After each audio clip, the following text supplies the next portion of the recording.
The purpose of this video is to help you to understand Year 7 reports.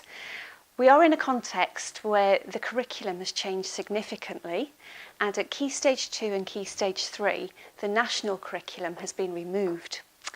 Alongside that, the assessment system and the old national curriculum levels have also been removed. Each secondary school is now to make its own assessment system to be able to report to you effectively on progress. The purpose of this video, therefore, is to explain to you how we will be reporting at Bishop Stopford School and how we set targets for students in Year 7. We also want to show you a report and how to interpret it so that you can have good discussions with your son or daughter to be able to identify any areas where you need clarification or further information. Any assessment system that is going to work has to be underpinned by sound assessment principles which are not affected by change. So while we are going to look at numbers and letters and grades today, the important part is that you understand the principles which lead to the assessment system that we've put in place. Those principles are really a series of questions. We ask ourselves, how has a student performed before they come to Bishop Stopford School? So at the end of Key Stage 2, how have they performed? We then ask, what might that mean in terms of their future performance? And once we've determined that, we ask ourselves, how is the student performing right now? And what are the next steps that they need to take to progress? It might seem a long way away, but the next major goal for your son or daughter is actually GCSE.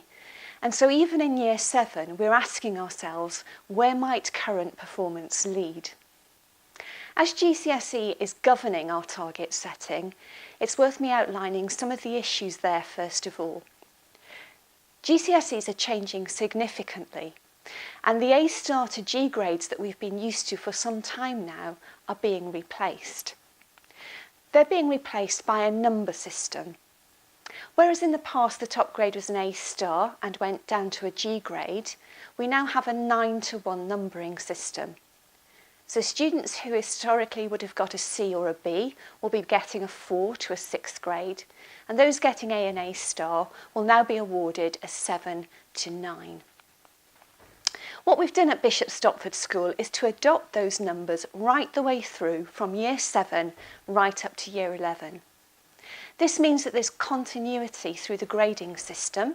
There isn't a disconnect now between Key Stage 3 and Key Stage 4, and we believe that will help to make the system easier to understand. What we have done is broken down those grades into smaller incremental steps, so each grade is broken down by a third, and in that way we can show progress throughout the years at Bishop Stopford School. In effect, what we've created for each student is a flight path. This is very big picture. It looks over 5 years. We know the starting point at Key Stage 2 that a student came in with, and we can predict where that might lead at the end of 5 years. And what we can then do is map back between those 2 points. The starting point and the end point haven't come out of our heads. Those are actually derived from national data. We know the Key Stage 2 scores as a starting point, and then we're using national benchmarking to help us determine where that might lead at the end of Key Stage 4. So when the student is at the end of GCSE, where they might be. I do have to reiterate that these are indicators, and just that. 5 years is a very long time to plot over, and so we're giving indicators and it's not guaranteeing progress in line totally with that flight path. On the flight path, you can see on the right-hand side of our grid that the y-axis has the GCSE grades 9-to-1. And moving backwards, we're plotting across the years where the student should be if they're going to maintain their flight path. So on the x-axis across the bottom, we have end of Year 7, end of Year 8, and end of Year 9, waymarking the progress from the starting point. If we just take 2 of those flight paths and have a look at the way that they work, You can see at the bottom there is a flight path which is orange for students who are likely to get a grade 4 at the end of GCSE. The flight path is mapped back using that national data and with some challenge built in. And it shows us that a student who is going to achieve a 4 on the flight path at the end of GCSE should be achieving a 1.1 at the end of year 7. If they achieve that 1.1, they're on course on their flight path. Similarly, on the scale, there is a green flight path for a student whose Key Stage 2 data suggests they should be achieving at a grade 7 at the end of GCSE. And again, if we map the flight path back, we can see at the end of year 7, they would need to be at 3.1 to be right on that flight path. And of course, the beauty of this is that we can use that flight path to map over time the progress of students. Again, I want to stress progress rarely happens in straight lines and progress happens at different rates, but it does give us that baseline for us looking at progress over the 5 years.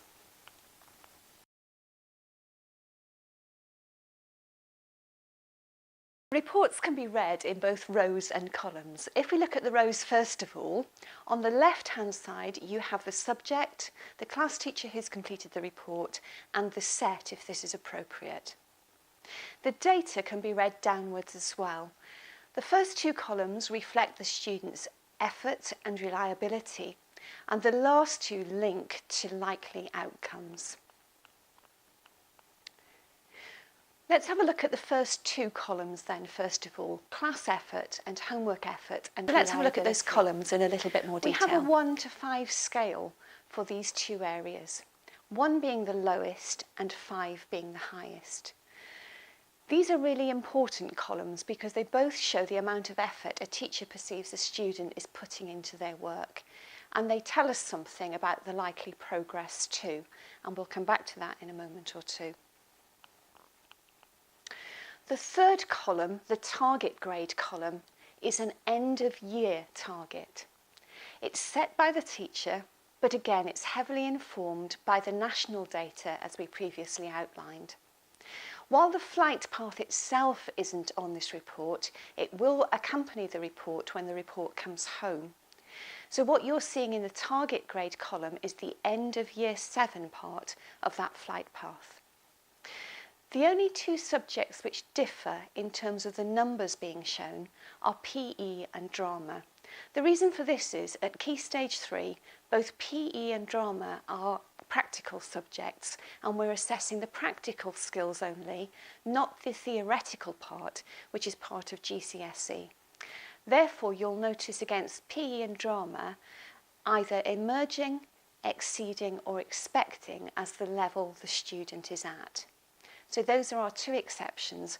Otherwise, the targets are expressed, as you can see, in terms of the numbers that students will be on their flight path.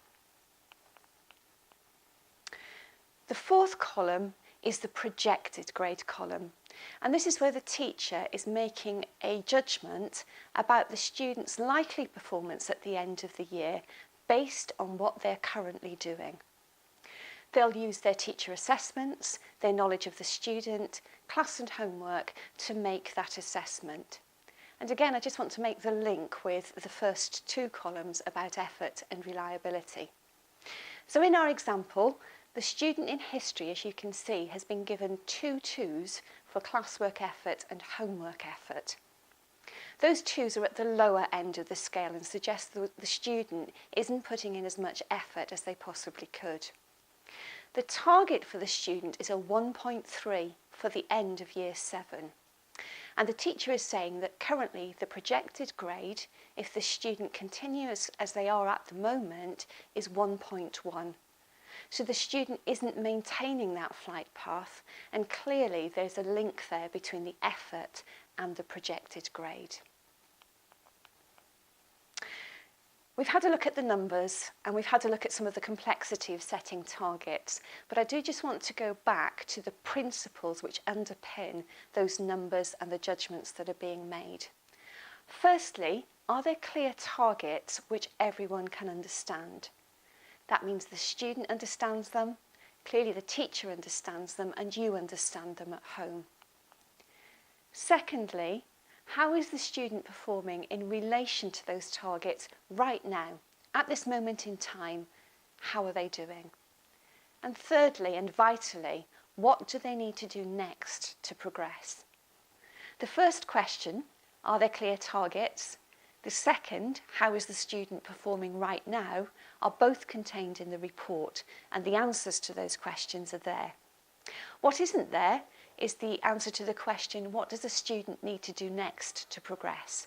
And that's a dialogue between the student and the tutor, and we'd encourage them to have that discussion when they come back into school after they've talked through their report with you. Some final information. Year 7 targets will be issued in the report on Friday the 2nd of February. We encourage you to talk through that report with your son or daughter, talk through the targets with them, how they're progressing in their projected grade, and their effort. If you have any queries, generally, Miss Findlay, Head of Year 7, is available, or your child's form tutor. If you have subject-specific requests, please contact the subject teacher directly in the first instance.